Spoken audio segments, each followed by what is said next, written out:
Bonjour, je suis Jean-Claude Yao. Nous sommes l'équipe 6 qui est composée de Déborah Aubin, Jérôme Godbout, Jean-Claude Yao moi-même et Kathleen Benavides. Notre projet concerne la fabrication d'une plaque chauffante à énergie solaire pour les ménages des zones rurales de la Côte d'Ivoire. La présentation est comme suit. En point 1, on aura la présentation du pays et la pertinence du projet. En point 2, les caractéristiques du projet. Et en point 3, le modèle d'affaires. La Côte d'Ivoire est un pays francophone d'Afrique de l'Ouest situé le long du golfe de Guinée. Elle a une superficie de 322 462 km² avec une population de plus de 24 millions d'habitants. C'est une ancienne colonie française au climat tropical. Elle fait frontière avec la Guinée, le Libéria à l'ouest, le Mali et le Burkina Faso au nord, le Ghana à l'est et au sud, elle est bordée par l'océan Atlantique avec 520 km de côte. L'économie de la Côte d'Ivoire est essentiellement basée sur l'agriculture, avec les cultures d'exportation comme le cacao, le café, l'EVA, le palmier à huile. La Côte d'Ivoire est le premier producteur de cacao qui sert à la fabrication du chocolat. L'agriculture, comme je l'ai dit, est le sort de l'économie. Elle participe à la formation d'environ 20% du PIB et emploie presque la moitié de la population.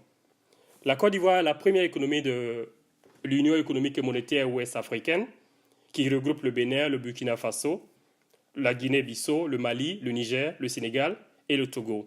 L'UMOA compte plus de 110 millions d'habitants. On peut donc dire que la Côte d'Ivoire peut être un pays leader pour notre produit dans cette région-là. La pertinence du produit concerne un peu ces aspects au niveau de l'environnement et également au niveau de la déforestation de la Côte d'Ivoire. Il faut savoir qu'en 1960, le pays était recouvert de 16 millions d'hectares de forêt et que 50 ans plus tard, il n'en reste plus que 2 millions. Les causes sont essentiellement dues à l'agriculture industrielle, à l'abattage également de gros arbres pour l'exportation ou l'utilisation locale dans la fabrication des meubles et dans la construction. On se rend de plus en plus compte que l'utilisation également du bois comme source d'énergie, tel que le charbon de bois et le bois de feu pour la cuisson des aliments, sont également très importants dans la déforestation ivoirienne. Ici, on montre un peu le cycle du bois depuis la déforestation de nos forêts jusqu'au transport à la fabrication du charbon et qui finissent au niveau des foyers dans les ménages. Le bois de chauffe, le charbon de bois et les déchets agricoles qui sont des combustibles lignés constituent la première ressource énergétique en Côte d'Ivoire, représentant environ 73%. Près de 87% de la population a recours à cette ressource-là pour la cuisson des aliments. En 2009, on a estimé que 47% de la population urbaine dépendait du charbon de bois pour la cuisine et qu'environ 95% de la population rurale utilise le feu de bois pour la cuisine, le gaz butane étant quasiment inexistant dans ces régions-là. Dans les ménages, la combustion de la biomasse dégage des particules nuisibles qui sont responsables de plusieurs pathologies. Et cela a été démontré par plusieurs études épidémiologiques.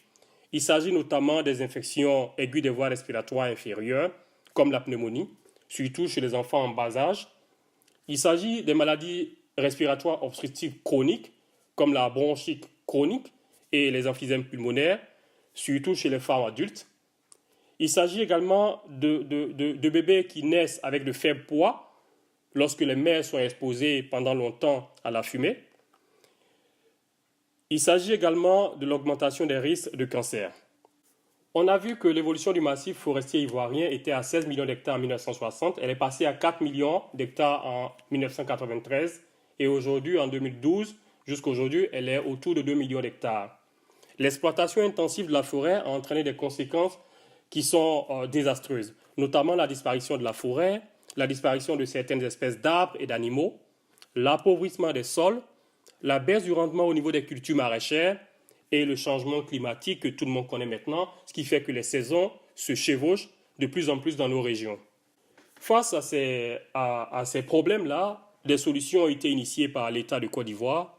L'État a mis en place une politique de vulgarisation du gaz butane qui a débuté depuis 1993, notamment par la subvention du gaz d'usage ménager et également par la sensibilisation des ménages à l'utilisation des foyers améliorés.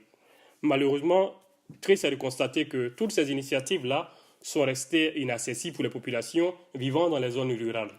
On présente ici un peu quelques images d'une bonbonne de gaz de 6 kg qu'on appelle communément en Côte d'Ivoire le fait-tout. Le prix d'achat est d'environ 35 dollars canadiens, soit environ 15 000 francs CFA, et la recharge, chaque fois, va coûter 2 000 francs CFA, soit 5 dollars canadiens. Pareil pour au niveau des foyers améliorés, qui consomment moins de combustible, les prix varient entre 3 500, soit 9 dollars canadiens, à 10 000 francs CFA, 24 dollars canadiens.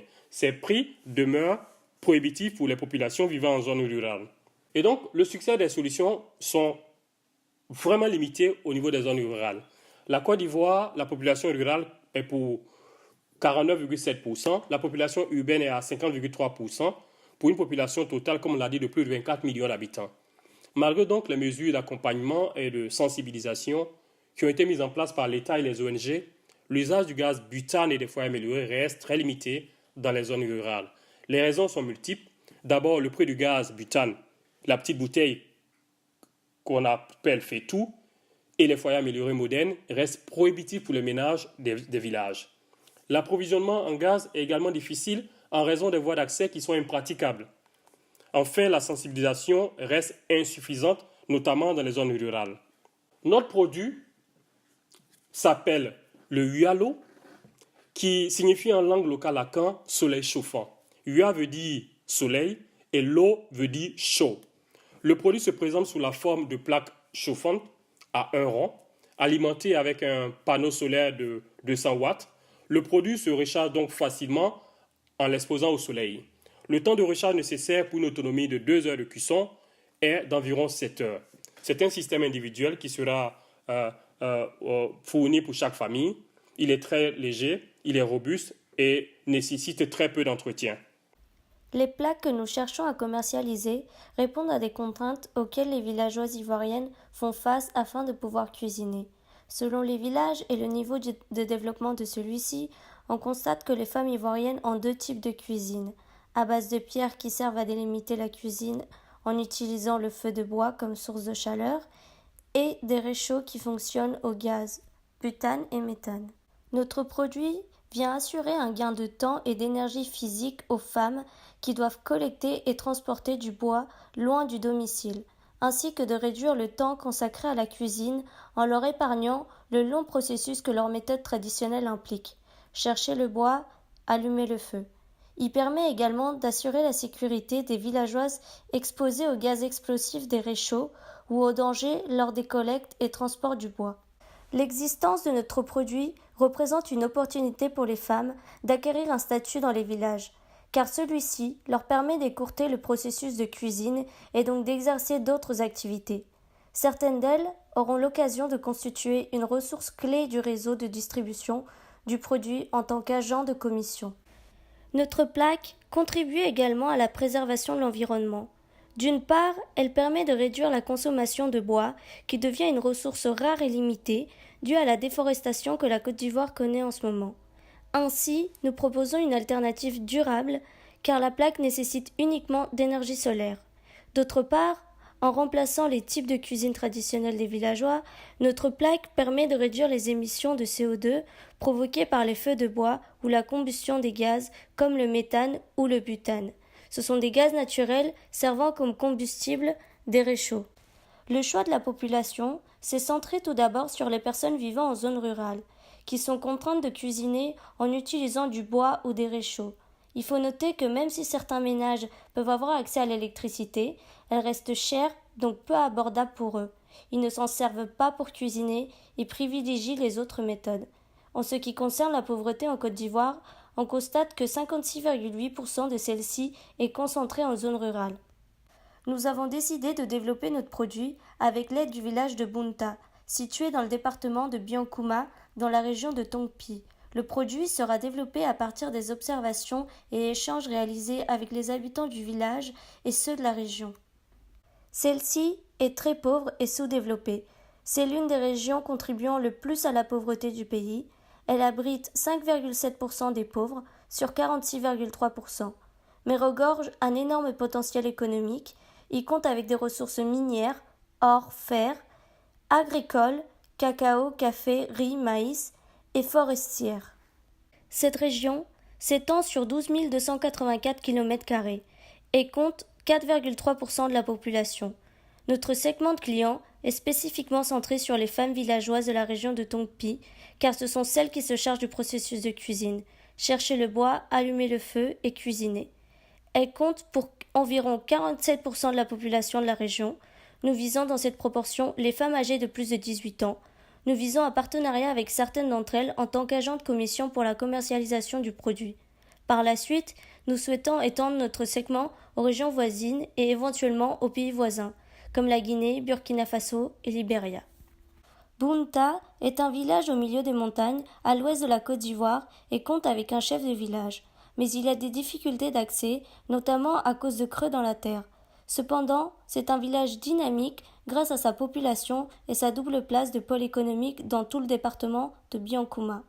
La terre est généreuse et il y a une riche culture du cacao.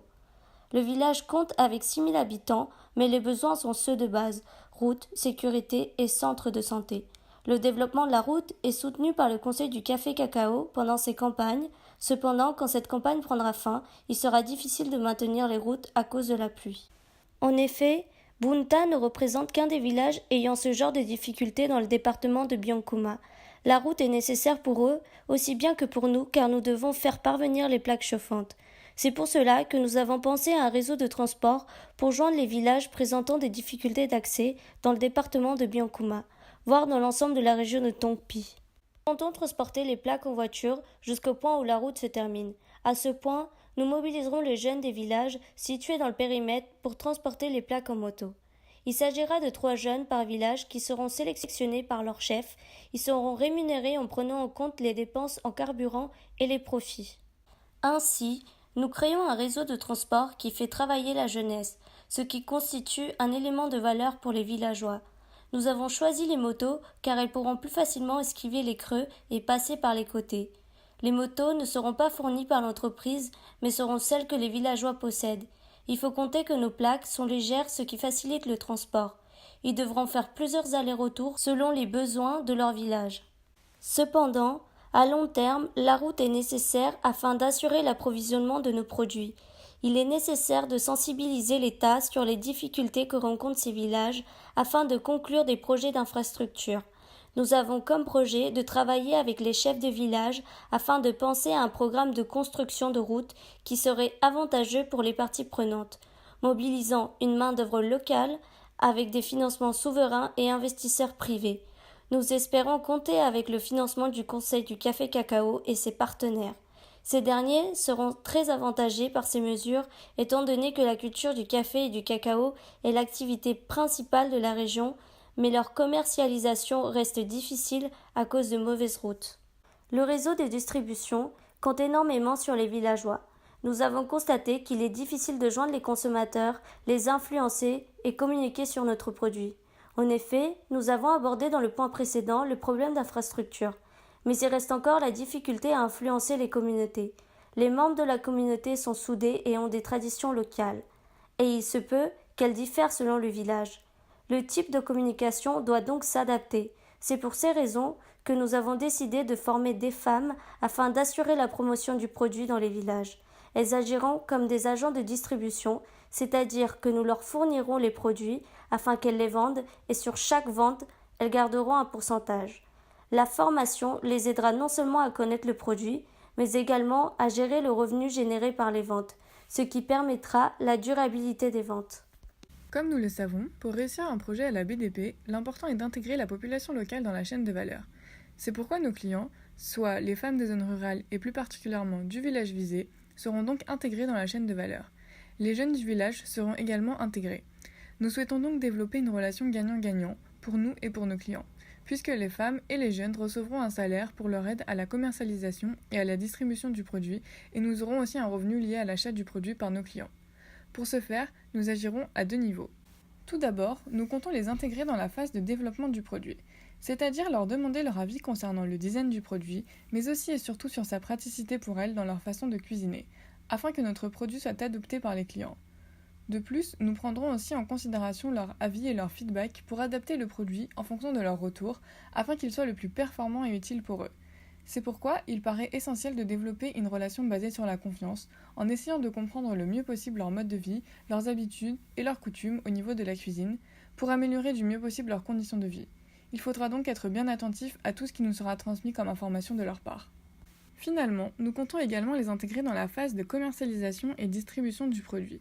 Pour ce faire, nous savons que l'un des principes importants de la BDP réside dans l'éducation des clients pour qu'ils puissent faire des choix informés du mieux possible.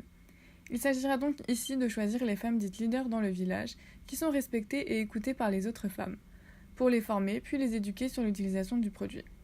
Enfin, dans un second temps, lorsqu'elles seront assez à l'aise et convaincues par celui-ci, nous les formerons pour la promotion et la distribution du produit et nous leur donnerons un emploi qui représentera une opportunité pour elles, aussi bien au niveau économique que social.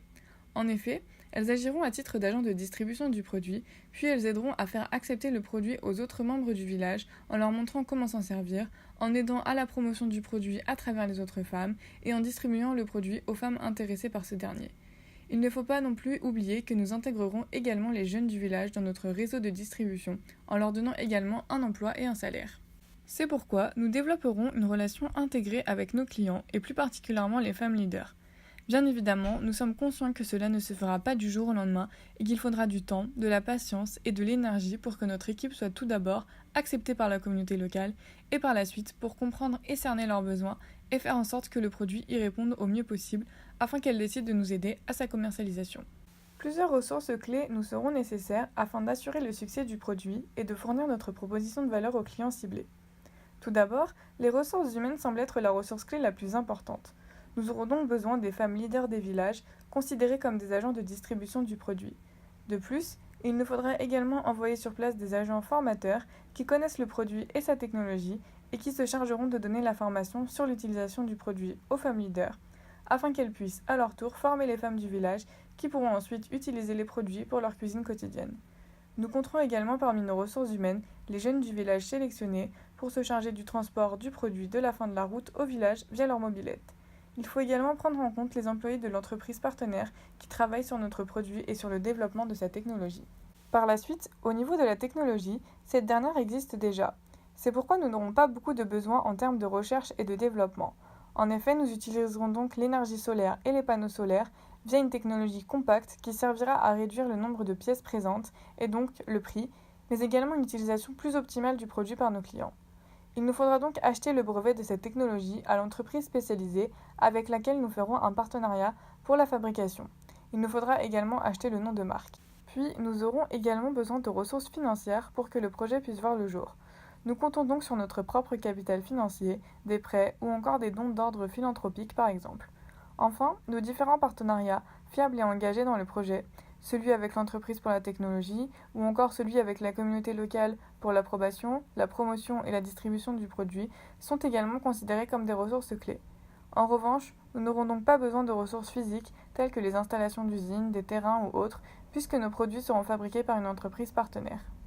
Plusieurs processus clés seront également requis pour que le produit voie le jour. Tout d'abord, il faudra faire des rencontres avec la communauté locale. Comme nous l'expliquions précédemment, il s'agira lors de ce processus d'identifier leurs besoins et de comprendre leur mode de vie pour leur proposer un produit utile et de qualité, ainsi que pour les intégrer au mieux dans la chaîne de valeur. Il sera également nécessaire d'intégrer le processus lié aux formations des femmes leaders du village. Afin de leur faire accepter le produit au mieux, il faut donc que les femmes comprennent comment s'en servir, mais aussi les bénéfices qui sont associés au produit. Mais également afin de leur apprendre à former les autres femmes du village quant à l'utilisation du produit. Nous les formerons également pour la distribution et la promotion du produit.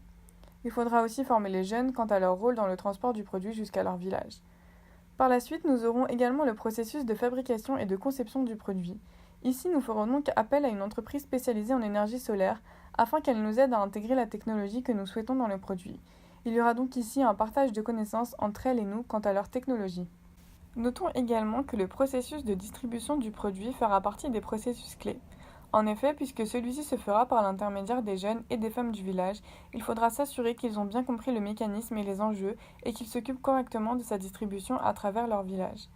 Il ne faut pas non plus oublier le processus de budgétisation qui doit être établi aux différentes étapes du projet, mais qu'il faut également sans cesse revoir et modifier en fonction de ce qui se passe dans la réalité par rapport à ce qui est prévu.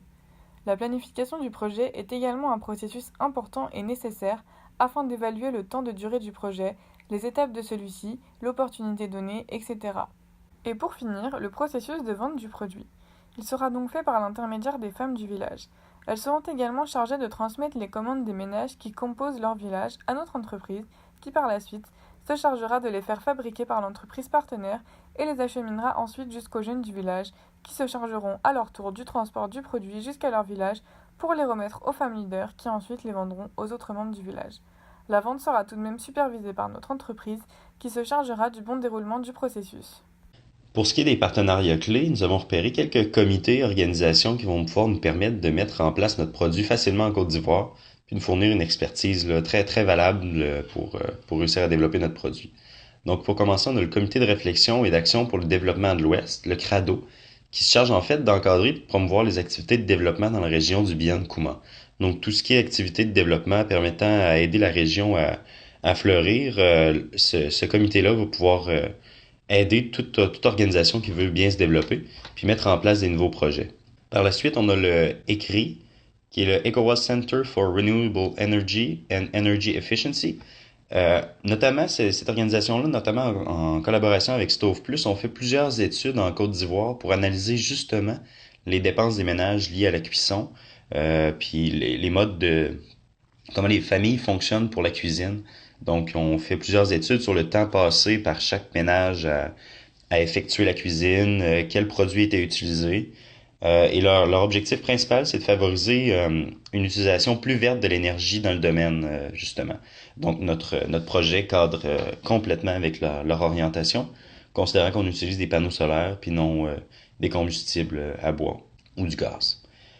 Justement, Stove Plus aussi est une organisation qui vise à améliorer l'accès à des solutions de foyer améliorées en Côte d'Ivoire.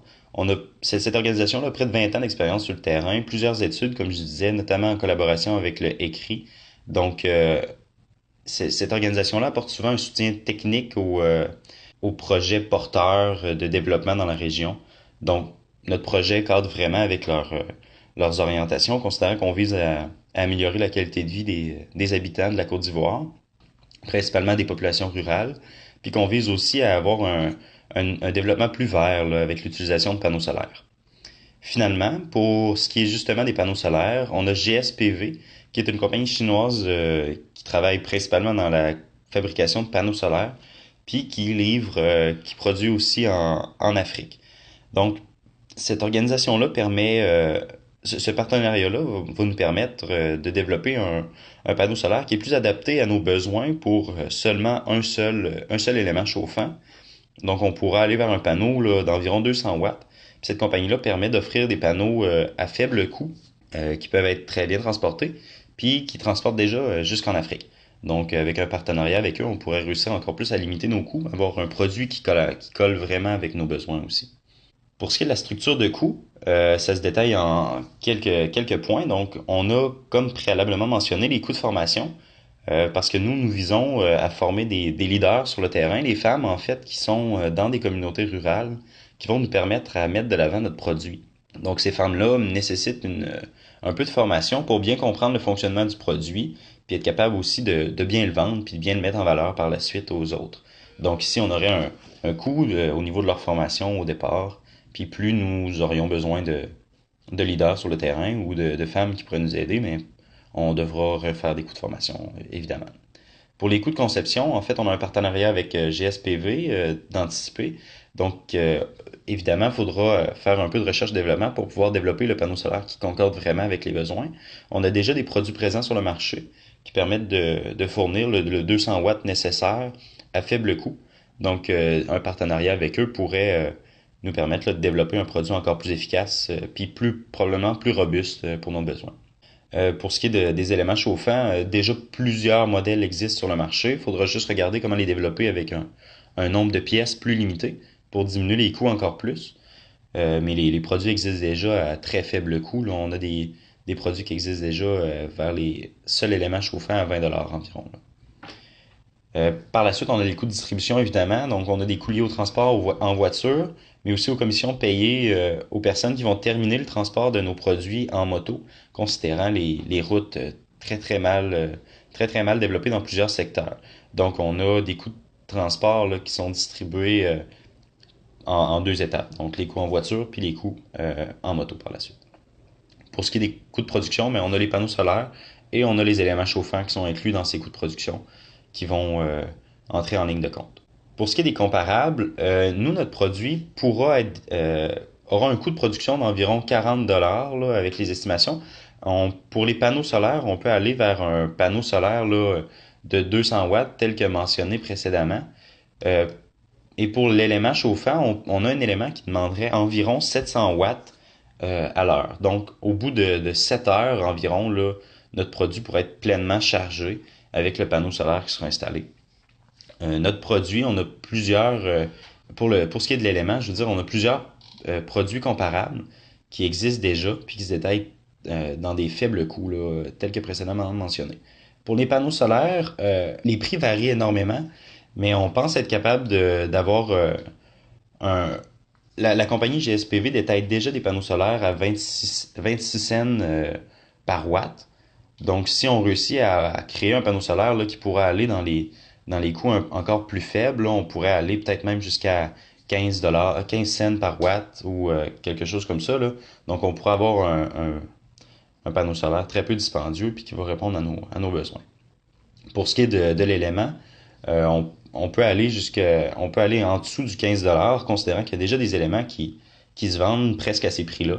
Donc, si nous, on réussit à limiter le nombre de pièces, on réussit à le rendre le plus simple possible, on peut facilement couper dans les coûts encore à ce niveau-là. Donc, notre produit se compare. Le principal concurrent, en fait, là, le principal comparable, c'est le feu de bois, la cuisson sur feu de bois. Donc, oui, ça implique aucun coût, considérant qu'on utilise le bois qu'on va couper. Par contre, ça implique un très grand nombre de temps pour aller le chercher, puis plusieurs problèmes, tels que mentionné au début de la présentation, là, au niveau de la santé.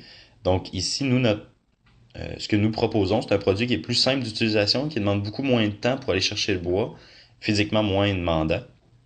Donc ici, c'est là qu'on va gagner. Notre produit réussit à être très, très abordable. Donc ça peut être une solution très gagnante pour eux, là, considérant qu'il y a un gain en temps là, énorme. Plus la déforestation avance, plus le temps de déplacement pour aller chercher le bois est grand. Donc plus notre produit est intéressant. Pour ce qui est de la cuisson à gaz, mais le coût, tel que mentionné, de la consigne, du carburant ainsi que du brûleur, là, très très élevé. Donc notre système à nous propose une efficacité aussi grande à un coût très très très très bas. Puis en plus, on ne demande une fois l'installation faite de notre produit avec les panneaux solaires, on n'a aucun rachat supplémentaire, contrairement au gaz où on doit s'alimenter constamment en gaz. Nous, une fois que l'installation est faite, notre produit est bon. On n'a plus besoin de racheter aucun autre produit supplémentaire. Maintenant, si on regarde au niveau des revenus, on a un prix de vente d'environ 50 $ pour notre produit. Donc un petit peu au-dessus du coût de production. Par la suite, dans les coûts de production, on a notre marge bénéficiaire, nos frais fixes, puis nos bénéfices ou pertes nettes. On a fait une projection sur 5 ans. Donc, comme on peut le constater, les 3 premières années on a des pertes. Par contre, il faut se souvenir que la première année, nous souhaitons implanter notre produit seulement dans un seul village pour pouvoir vraiment le mettre au point, le tester et bien comprendre son fonctionnement. Donc, on a un prix, là, on a la première année, on estime environ 100 ventes. Par la suite, par contre, si on regarde nos sources de revenus, c'est sûr que comme on vise seulement un seul village pour le départ, nos revenus sont limités. Par contre, notre produit, on a grandement confiance en lui, puis on sait aussi que plus on aura de personnes qui pourront faire la vente de notre produit, puis un plus grand nombre de leaders, plus il va se répandre rapidement, surtout par son faible coût qui est vraiment plus abordable que la cuisson au gaz, puis qui fait gagner beaucoup plus de temps que le feu de bois. Donc, plus on aura de personnes détentrices du produit, qui seront des ambassadeurs sur le terrain, si on peut dire, puis plus on pourra faire de formation aussi pour des nouvelles femmes présentes dans différents villages, puis différentes communautés rurales, mais plus on pourra mettre de l'avant notre produit, puis il sera intéressant pour un plus grand nombre de personnes. Donc, on peut anticiper facilement une augmentation des ventes pour en arriver après à la 4e année à des bénéfices nets, puis pour la 5e année, un bon nombre de bénéfices nets. Donc, comme notre produit offre une excellente alternative, on anticipe rapidement une hausse de la demande. La présentation touche à sa fin. Merci de votre attention et si vous avez des questions, n'hésitez pas à communiquer avec nous.